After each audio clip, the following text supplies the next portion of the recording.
एक समय की बात है, एक राज्य में मंगरू नाम का व्यक्ति रहता था। मंगरू बहुत बड़ा साहूकार था। वो पैसों से जितना धनी था, मन से उतना ही मैला। वो जो भी पैसे उधार देता, उस पे बहुत अधिक ब्याज लेता और गरीबों का धन या जमीन उनसे हड़प लिया करता था। आज उसके यहाँ हिमांशु कुछ पैसे उधार मांगने आया था।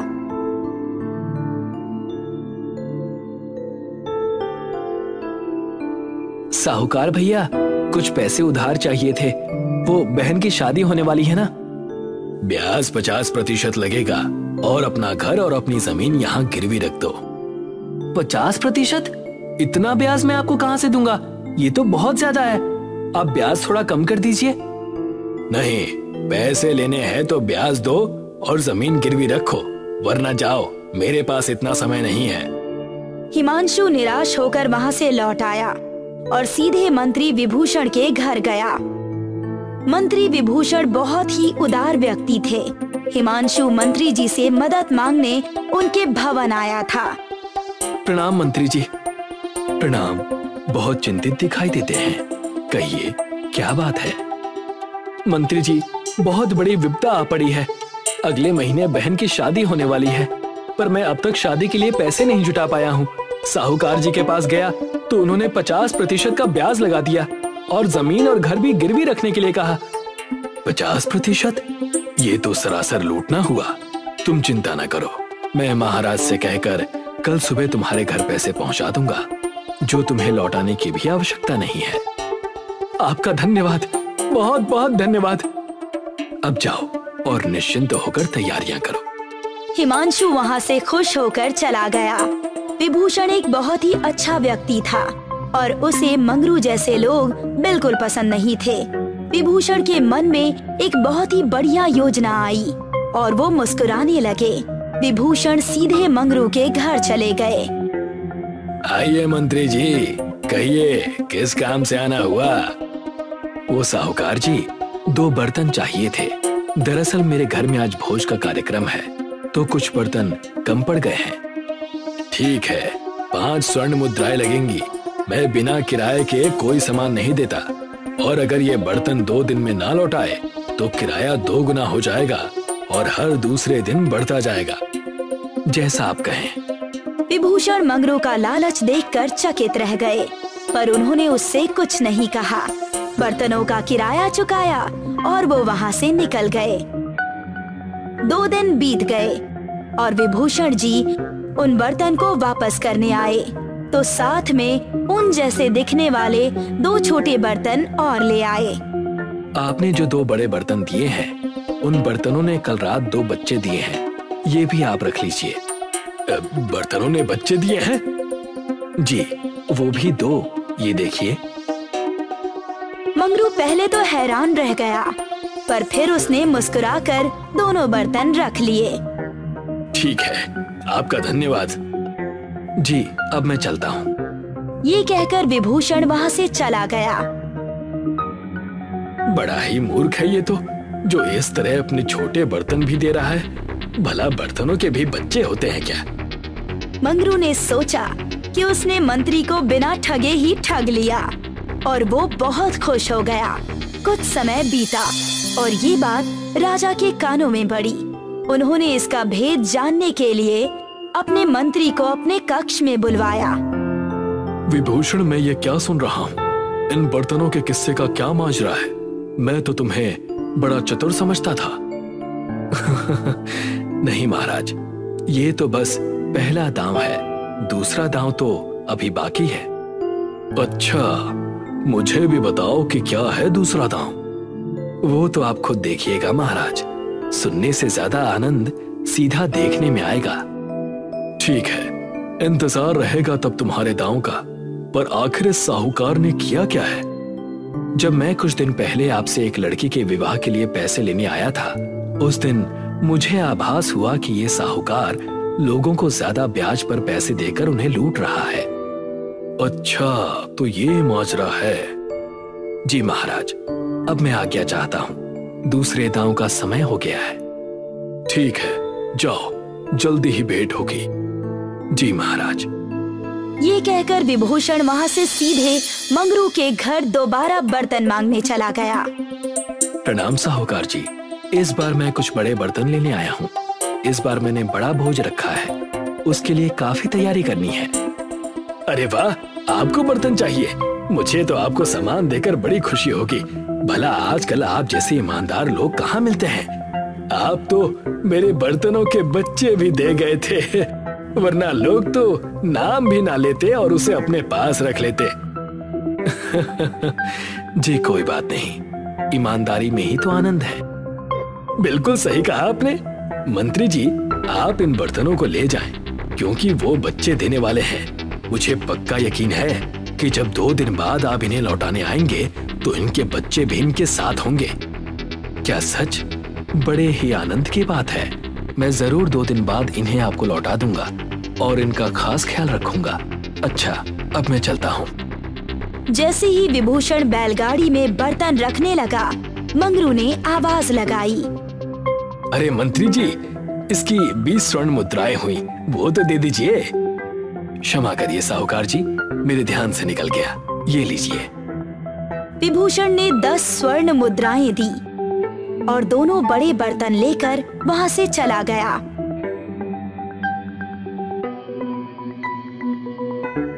मंगरू ने खुद से कहा, बड़ा ही मूर्ख है। मान ली बात, जैसे बर्तन सच में बच्चे देते हो। मुझे क्या, मुझे तो बस मेरे पैसे और नए बर्तन मिल जाए। मंगरू ने बहुत तेज ठहाका लगाया, पर उसे नहीं पता था कि वो अपने ही लालच के बिछाए जाल में फंसने वाला है।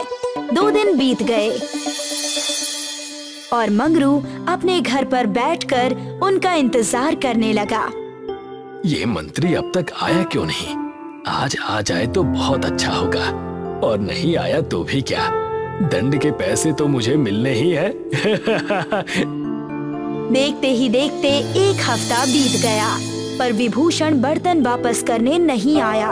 अब मंगरू से रहा नहीं गया और वो विभूषण के घर चला गया। ओह, आप आ गए। मंत्री जी, आपने अभी तक मेरे बर्तन वापस नहीं किए। कहाँ हैं मेरे बर्तन और उनके बच्चे? जी, उसी विषय में आपसे बात करनी थी। मेरे पास एक बहुत ही दुखद खबर है। मतलब, कैसी दुखद खबर? आपके सारे बर्तन कल बच्चे देते समय खत्म हो गए। अब मैं उन्हें आपको वापस नहीं कर सकता। विभूषण ने बड़े ही दुख में कहा, पर मंगरू के गुस्से का पारा बहुत बढ़ गया था। ये क्या बकवास है? बर्तन भी कभी बच्चे पैदा करते हैं? ऐसा कभी सुना है? जी बिल्कुल सुना है और देखा भी है। कहाँ सुना है? आप ही के मुंह से तो सुना है। आप भूल गए कैसे उस दिन आपने मुझसे बर्तन के 2 बच्चे लिए थे, और जब मैं फिर बर्तन मांगने आया तो आपने कहा कि आपके बर्तन बच्चे देने वाले हैं, तो मैं उनका खास ख्याल रखूं। चुप करो, मुझसे बकवास मत करो और मेरे बर्तन लौटाओ। कैसी बातें करते हैं? जब वो मर गए तो मैं आपको कैसे लौटाऊं? चलो मेरे साथ, इसका फैसला अब महाराज करेंगे। मैं तुम्हें छोड़ूंगा नहीं मंत्री। चलिए, मैंने कब मना किया है चलने से? आज ही इसका फैसला किया जाएगा। बहस अब लड़ाई में बदल गई थी और मामला महाराज तक चला गया। दोनों को उनके कक्ष में बुलाया गया। 2 सैनिक राजा के साथ मौजूद थे और राजा अपने कक्ष में बैठे थे। महाराज अंदर से काफी खुश थे, क्योंकि उनके मंत्री ने कुछ नया खेल रचा था।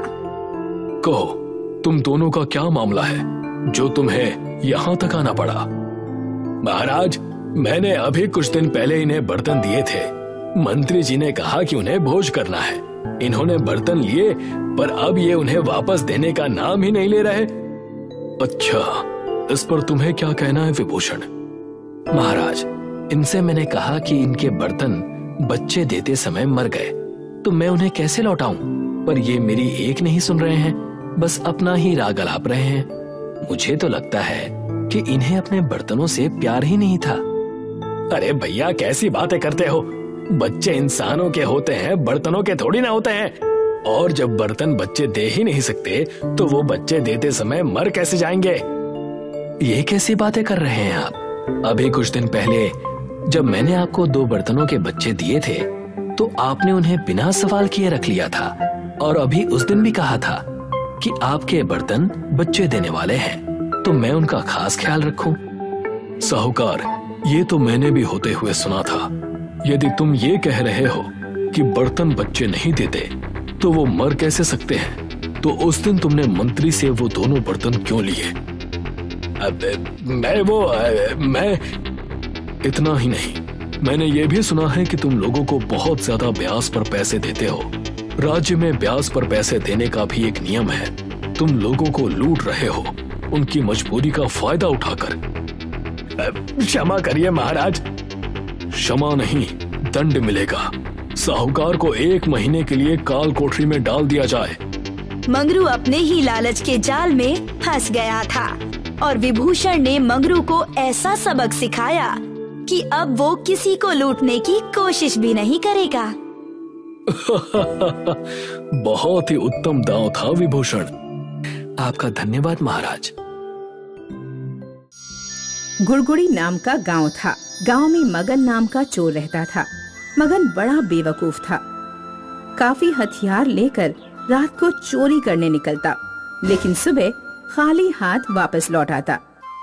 क्योंकि मगन बेवकूफ था, घर मालिक उसे बेवकूफ बनाकर घर भेज देते थे। पूर्णिमा की रात थी। रात के 12 बजे थे। मगन हाथ में हथियार लेकर चोरी करने निकला। एक बड़े घर के सामने आया और घर के पिछवाड़े आकर पिछली दीवार तोड़ने लगा। आवाज होने की वजह से बेडरूम में सोया सेठ जाग गया और समझ गया कि मगन आया है। लगता है मगन बेवकूफ चोरी करने आया है। इससे पहले कि घर की दीवार तोड़ दे, मुझे उसे रोकना होगा। सेठ घर के पिछवाड़े आया और उसने देखा मगन दीवार तोड़ रहा था। क्या रे मगन, क्या कर रहा है? चोरी करनी है, दीवार तोड़कर घर में घुसना है। अरे बेवकूफ, पूर्णिमा की रात कोई चोरी करने निकलता है क्या? चुप बैठ, मैं थोड़ा अलग टाइप का चोर हूँ। मैं कुछ भी कर सकता हूँ। बाकी चोर डरपोक होते हैं, उनसे मेरी तुलना ना कर, मुझे मेरा काम करने दे। मगन की बात सुनकर सेठ सोचने लगा, चलो अब ये अपने जाल में फंस गया है। आखिरी चाल चलता हूँ और बेडरूम में जाकर सो जाता हूँ। फिर सेठ मगन से बोला, अगर तू कुछ भी कर सकता है और तू बाकी चोरों की तरह नहीं है तो ये साबित करके दिखा। उसके लिए क्या करना होगा मुझे? बाकी चोर धन दौलत चुराते हैं, तू ना चांद की चोरी करके दिखा। सेठ की बात सुनकर मगन ने चांद की तरफ देखा और फिर सेठ से बोला, ओके, मंजूर है। कल सुबह चांद मेरे हाथ में होगा। ऐसा कहकर मगन वहाँ से निकल गया और सेठ खुश होकर घर में आकर सो गया।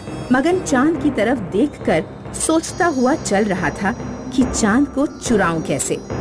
सब मुझे बेवकूफ समझते हैं, पर मैं बेवकूफ हूँ नहीं। चांद चुराकर जब मैं अपनी अकल का सबूत दूंगा तो सेठ की शक्ल देखने लायक होगी। तभी मगन को पेड़ की डाली पर एक चमगादड़ उल्टा लटका हुआ दिखा। चमगादड़ों के नाखून की पकड़ इतनी मजबूत होती है कि उन्हें ट्रक से खींचा जाए तो भी नहीं छूटती। चांद की चोरी में चमगादड़ भी भागीदार होंगे। मगन ने चमगादड़ को डाली से उतार लिया और अपने थैले में डाल दिया।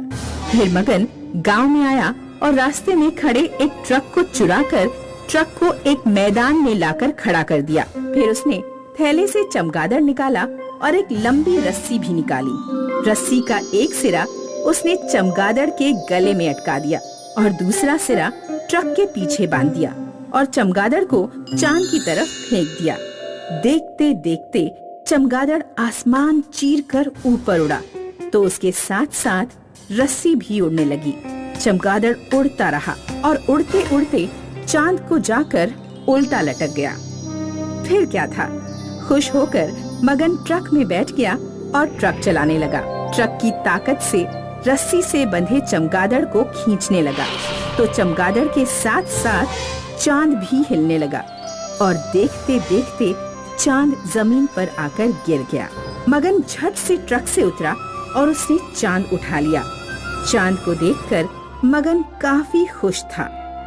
चांद चोर चमगादड़, बहुत बहुत धन्यवाद। अब आप जा सकते हो। मगन ने चमगादड़ को रस्सी से मुक्त किया और उड़ा दिया। दूसरे दिन हाथ में चांद लेकर मगन सेठ के घर की तरफ निकला। मगन के हाथ में चांद देखकर लोग आश्चर्य जताने लगे।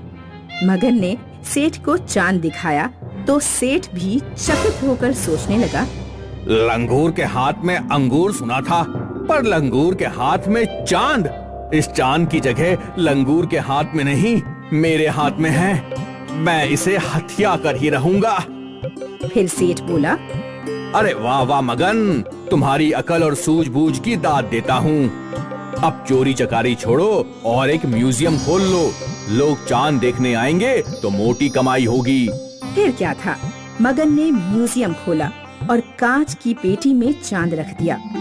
दूर दूर से लोग चांद देखने आने लगे और मगन की तगड़ी कमाई होने लगी। लेकिन ये ज्यादा दिन नहीं चला। चांद दिन प्रतिदिन छोटा होता चला गया और अमावस की रात में चांद गायब हो गया। ये देखकर मगन रोने लगा। हे भगवान, इतनी मेहनत से चांद चुराया, ये चांद तो गायब हो गया। मैं बर्बाद हो गया। मगन जोर जोर से रोने लगा। तभी सेठ वहाँ आए और बोले, बहुत बुरा हुआ मगन, तुम तो बर्बाद हो गए। अब क्या करोगे? आप ही बोलो क्या करूं? ये म्यूजियम मुझे बेच दो। हाँ खरीद लो। चांद चला गया, अब मैं इसका क्या करूँगा? खरीद लो। फिर सेठ ने चंद पैसे देकर म्यूजियम खरीद लिया और मगन चला गया। कुछ दिन बीत गए। अमावस का प्रभाव खत्म हुआ और पूर्णिमा आने लगी। धीरे धीरे चांद बढ़ने लगा और लोग फिर से चांद देखने आने लगे। इस प्रकार सेठ मोटी कमाई करने लगा और बेवकूफ मगन फिर से घरों के पिछवाड़े जाकर दीवार तोड़ने लगा। जयंत सेठ ने अपनी जिंदगी में बहुत सारे पैसे कमाए थे। वो काफी रईस थे। उनकी कई सारी फैक्ट्रीज थीं और बंगले भी। पर अब वो बीमार थे और उन्होंने बिस्तर पकड़ लिया था। जयंत सेठ की देखभाल उनका पुराना नौकर मदन कर रहा था। सेठ जी, जैसा आपने बोला था मैंने वैसा वकील जी को बोल दिया। आप अपनी सारी जायदाद अपने बड़े बेटे अजय के नाम कर रहे हैं। केवल वो जंगल वाली झोपड़ी विजय के नाम होगी। ठीक है, पर सेठ जी आप तो अजय बाबा को अच्छे से जानते हैं। फिर भी आपने अपनी पूरी जायदाद अजय बाबा के नाम कर दी और बेचारे भोले भाले विजय बाबा को बस एक झोपड़ी दी। ऐसा क्यों सेठ जी? मैं जानता हूँ कि अजय कितना नीच है। वो जायदाद के लिए अपने भाई के साथ कुछ भी कर सकता है, इसलिए मैंने अपनी सारी जायदाद उसके नाम कर दी। इससे मेरा छोटा बेटा बच जाएगा। पर छोटे बाबा को गरीबी की जिंदगी गुजारनी होगी। नहीं मदन, ऐसा कुछ नहीं होगा। तुम बस देखते जाओ। मैं अपने सारे फैसले सोच समझकर ही लेता हूँ। जी मालिक। बस मेरे मरने के बाद तू विजय के साथ रहना। जी मालिक। कुछ महीनों बाद जयंत सेठ स्वर्ग सिधार गए। इनके मरते ही वकील जी घर आए। सेठ जी ने अपनी सारी जायदाद अपने बड़े बेटे अजय के नाम कर दी है और विजय तुम्हारे नाम बस एक जंगल की छोटी सी झोपड़ी की है। वाह, मुझे नहीं पता था कि मेरे पिताजी मुझसे इतना प्यार करते हैं। मैं तो ये सोच रहा था कि कैसे मैं जायदाद में ज्यादा हिस्सा ले लूं। अच्छा हुआ ये पूरी जायदाद ही मेरी हो गई है। मुझे जायदाद का कोई लालच नहीं है। बाबा ने मुझे जो कुटिया दी है मैं उसी में खुश रहूंगा। भैया मैं चलता हूँ। हाँ हाँ हाँ, ठीक है ठीक है। विजय अपने बंगले को छोड़कर निकल नहीं रहा था कि अजय बाबा, मैं भी विजय बाबा के साथ ही जाना चाहता हूँ। तू वहाँ उस झोपड़ी में क्या करेगा? मुझे सेठ जी ने आज्ञा दी थी कि मैं विजय बाबा के साथ ही चला जाऊं। अच्छा ठीक है, जा जा चला जा। विजय और मदन काका जंगल की ओर चल पड़े। जंगल के बीच उन्हें एक कुटिया दिखी। पता नहीं सेठ जी ने ऐसा क्यों किया। एक बेटे को इतनी सारी जायदाद और दूसरे को बस ये छोटी सी कुटिया। काका आप इतना मत सोचो, बाबा ने ये फैसला भी सोच समझकर ही लिया होगा। देखते हैं बेटा। दोनों उस कुटिया के पास पहुँचे। विजय ने जैसे ही कुटिया के अंदर कदम रखा तो वो चौंक गए। काका काका। जब मदन कुटिया के अंदर आया तो उसकी भी आंखें फटी की फटी रह गईं। वो कुटिया अंदर से एक आलीशान महल था। बाहर से भले ही वो एक छोटी सी कुटिया हो, पर अंदर से वो राजमहल था। बाप रे, मैंने कहा था ना, बाबा ने फैसला सोच समझकर ही लिया था। जी, मालिक की बात तो अब समझ में आई है हमें। दोनों दंग होकर अपने नए महल का कोना कोना देखने लगे। भीतर एक बड़ा सा सिंहासन था। यहाँ तो एक सिंहासन भी है। हाँ विजय बाबा, बैठ के दिखाओ जरा कैसे लगते हो। विजय सिंहासन पर बैठ गया। ये तो बिल्कुल राजाओं का सिंहासन है। विजय जैसे ही सिंहासन पे बैठा, उसके सामने एक जिन आ गया। क्या हुक्म है मेरे आका? जी जी जी जी जी जिन। जी, मैं एक जिन ही हूँ। तुम यहाँ कैसे? मैं इस सिंहासन में रहता हूँ। मैं समझा नहीं। आज से लगभग 45 साल पहले तुम्हारे बाबा जयंत सेठ की एक कबाड़ी की दुकान थी। उस समय वो इसी झोपड़ी में रहा करते थे। तब एक दिन एक दूर का व्यापारी ये सिंहासन सेठ जी को बेचकर चला गया था। जयंत सेठ ने इस सिंहासन की मरम्मत करवाई और इसे झोपड़ी में ले आए।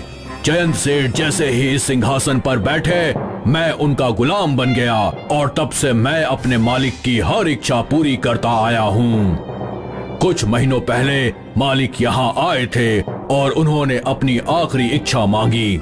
मेरे मरने के बाद मेरा बेटा विजय इस सिंहासन पर बैठेगा। जैसे तुमने जिंदगी भर मेरा साथ दिया, मेरे बेटे का भी जरूर साथ देना। उसे खुश रखना हमेशा। इसलिए अब मैं तुम्हारा गुलाम हूँ। मुझे अपनी इच्छा बताओ मालिक। फिलहाल तो मुझे बहुत भूख लग रही है। कुछ खाने को मिल जाता तो अच्छा होता। जो हुकुम मेरे मालिक। जिन ने विजय के सामने ढेर सारे पकवान हाजिर कर दिए, जो देखकर विजय और मदन दोनों स्तब्ध रह गए। अरे इतने सारे पकवान मैंने जिंदगी में कभी नहीं देखे। मदन और विजय दोनों पकवान खाने लगे। तभी अजय झोपड़ी के अंदर आया। वो झोपड़ी के अंदर का महल देखकर दंग था। तो बाबा ने मेरे साथ धोखा किया। तुझे ये जिन दे दिया जो तेरी हर इच्छा पूरी करेगा और मुझे बस थोड़ी सी जायदाद दी। मुझे ये जिन चाहिए। तुम हंस क्यों रहे हो? ऐसा नहीं हो सकता। इसलिए। क्यों नहीं? क्योंकि मेरे पहले मालिक ने इन्हें मेरा अगला मालिक बनाया है और जब तक ये मुझे किसी और को नहीं देते, मैं इनका ही गुलाम रहूंगा।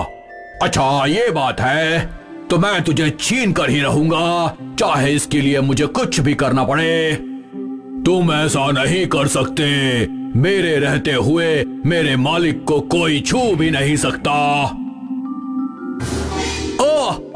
मेरी कमर, मेरी कमर। शायद इतना तुम्हारे लिए काफी है। अगर अगली बार मेरे मालिक के पास भी आए तो मैं तुम्हारी जान ले लूंगा। समझ गए? मैं समझ गया मैं। सेठ जी ने बिल्कुल सही निर्णय लिया था। वो ये पहले से जानते थे। हाँ। उस दिन के बाद विजय और मदन अपनी जादुई झोपड़ी में खुश थे। ना उन्हें किसी बात की चिंता थी और ना ही किसी का डर।